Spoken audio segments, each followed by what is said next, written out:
Welcome back to the 2016-2017 NBA preview. Today we are covering the second-ranked team in this preview, the San Antonio Spurs. My name is Joshua Enviers, and with me today is my co-host.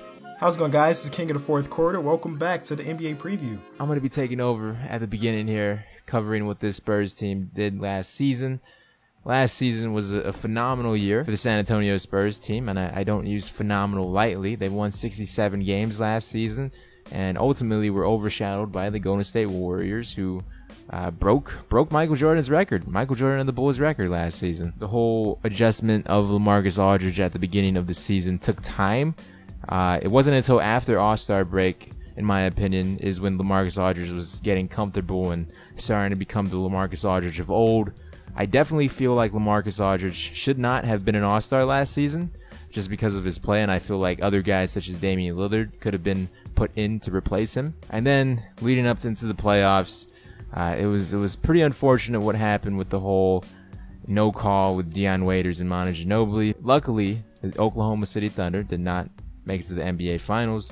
Now Kevin Durant, with the joining of the Golden State Warriors, he'll probably be there next year, unless this San Antonio Spurs team is able to stop them. But other than that, Tim Duncan finally retired. Although he's great and I love him to death, I'm kind of excited to see where this team goes in the future. I'll definitely miss seeing Tim Duncan on the court. I like the roster that we do have. It's a nice mix between a lot of old guys and a lot of young guys. Like this roster that the Spurs currently have, this is probably the most rookies on one team I've ever seen in like my whole life.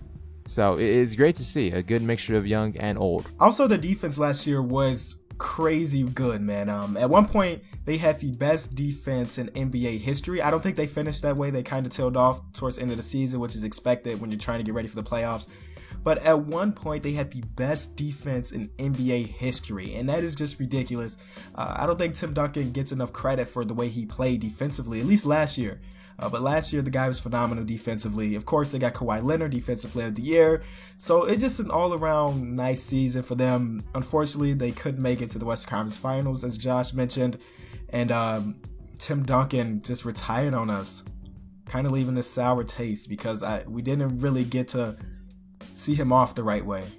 I got no sour taste.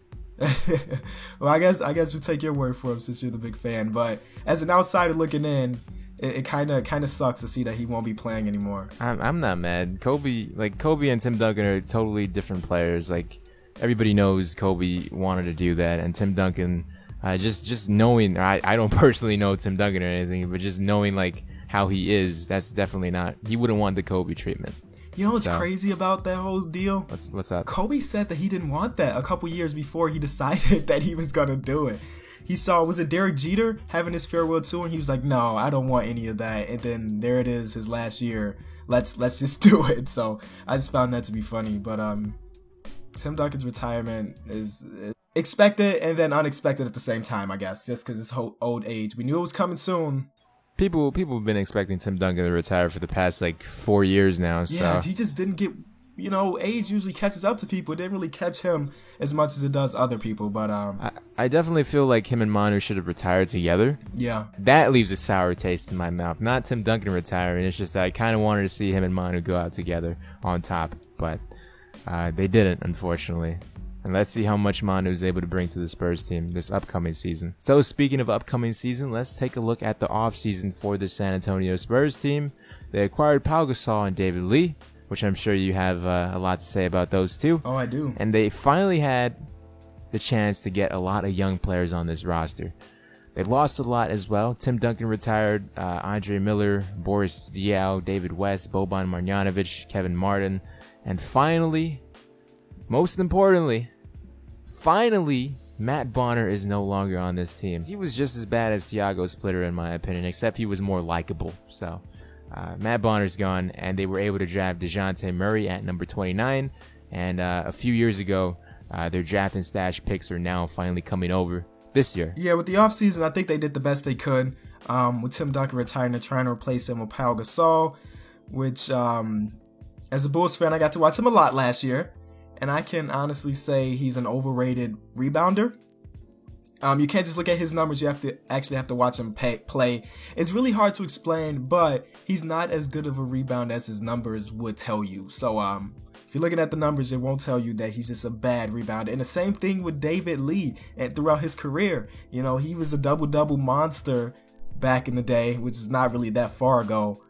But again, you have to actually watch it. It's just not the same as you expect. Not great rebounding team in general. I think you were going to mention something about that, but as a team, not a great rebounding core. Yeah, so it's kind of scary rebounding-wise what this team's going to be doing this upcoming season. But if you don't got anything else to say, we can move on to the offseason or rotation. Yeah, that'll work. So let's take a look at the rotation now for this San Antonio Spurs team. Their projected rotation looks like Tony Parker, Danny Green, Kawhi Leonard, LaMarcus Aldridge, and Pau Gasol. It's a nice starting five. While looking at their bench is Patty Mills, Manu Ginobili, Jonathan Simmons, Kyle Anderson, and Dwayne Dedmon. Dwayne Dedmon, who I think was a huge steal for what they signed him for. I think so. And I knew we were going to disagree on this, and that's why I just said it there. I like Dwayne Dedmon as far as his rim protecting goes. He's definitely a really good rim protector. Just didn't really get that much time in his last team, so his numbers don't look the greatest. But as far as standing in the paint and protecting that rim, he's definitely really good at that. All right, so listen, Dwayne. Let's just me and you have a talk real quick. Let me just try to caress you real quick, okay? Dwayne, please, all I'm asking you to do this upcoming season is just be as good as Tiago Splitter. Please. That's not asking a lot. But if you could do that for me, you'd be great. You'd be a superstar. Spurs fans will love you everywhere. So, please, just be Tiago Splitter. Thank you, Dwayne. Good talk. With his great shot blocking also comes a lot of fouls. He does foul a ton, so be looking out for him to be getting in a bit of trouble for basically trying to contest everything. But when he gets it, he gets it. I definitely do not like the Spurs backup bigs. I mean, it's definitely a lot better than the whole combination of David West and Boris Diaw was last year. It sucks to see Boris Diaw leave because he was an all-around great player. Yeah. David West, he just kind of didn't fit in my opinion, and I really hated the combination of David West and Boris Diaw out on the same court at the same time. Mm-hmm. That was just absolutely god-awful. And I feel like, although this year we could have definitely used Boris Diaw, but I mean, Boris Diaw gave us Pau Gasol. And, you know, it's good to have that starting caliber guy on the rotation. So I wouldn't mind giving a Boris Diaw for Pau Gasol. So it sucks to see Diaw leave, but Gasol is just an obvious upgrade. Yeah. Unfortunately, the backup bigs take a little hit, though. Uh-huh. I mean, overall, there was a lot of rumors talking about Mike Conley signing with this team.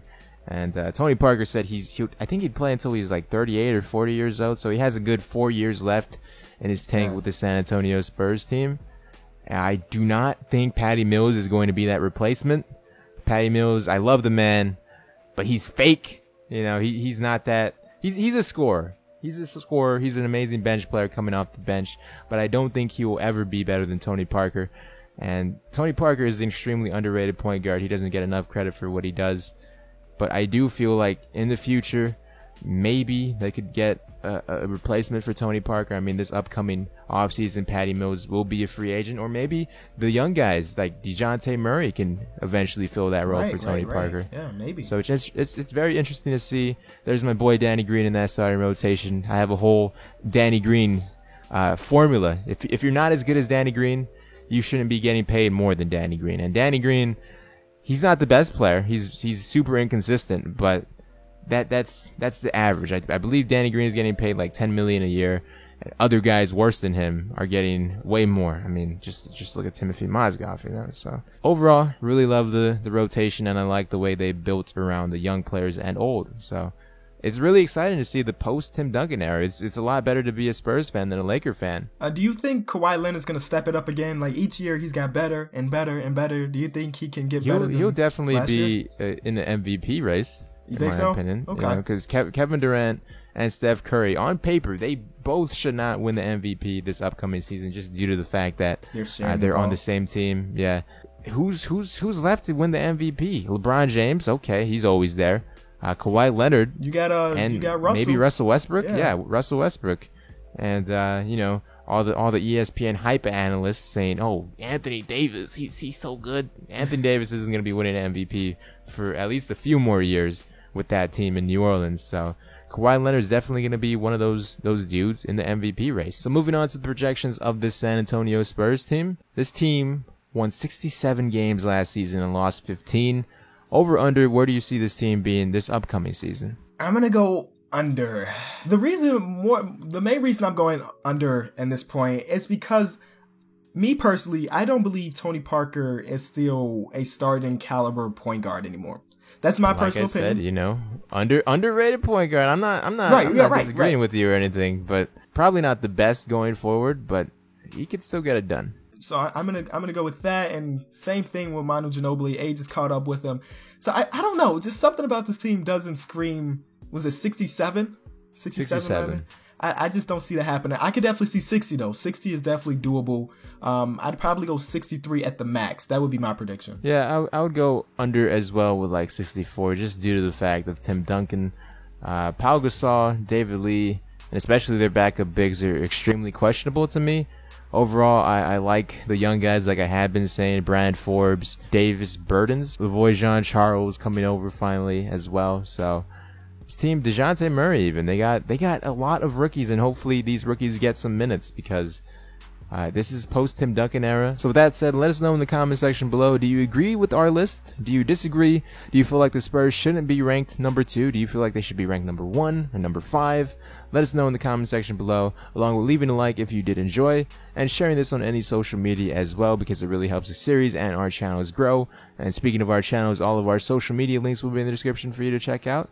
So do so if you please, but we really hope you guys enjoyed. Yeah, thank you guys so much for watching. Be looking out for tomorrow, the last video, the last one, team number 1. I'm pretty sure you guys know by now who's number 1. But if you don't know, watch tomorrow's video and watch our breakdown of this number 1 team in the league tomorrow. Yes, sir.